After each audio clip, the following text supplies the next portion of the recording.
I just want to introduce you to something that I use when I am washing canning lids, and this thing is absolutely amazing.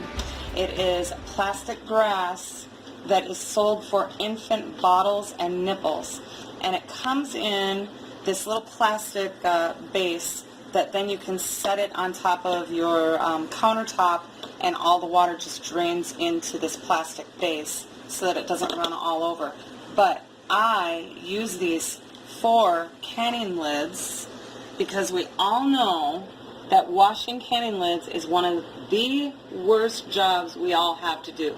So I just take that base off and I set that in my sink. You have your hot soapy water, and what you want to do is you want to go out and buy yourself a flat round brush, just like this.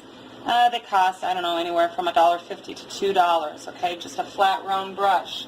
So you have your hot soapy water, you have either your brand new lid that you're preparing to can with, or used lids that you've taken off of your canned goods and you want to wash them up for reuse or storage purposes. You just take that flat brush and scrub that up and stick it right into that plastic grass. I'm telling you guys, this is revolutionary. You're going to love me for this tip. I swear.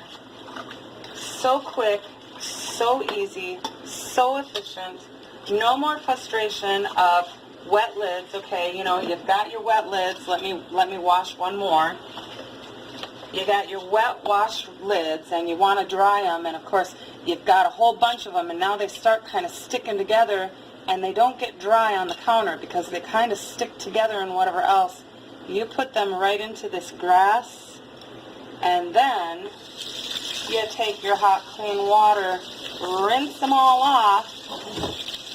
It drains right into the sink and they sit in this upright position until they are completely dry.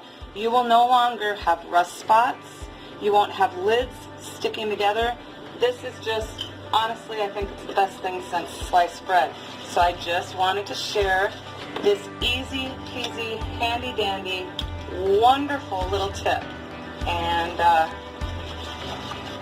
I guess all I can say is, you're welcome. Happy canning, everybody.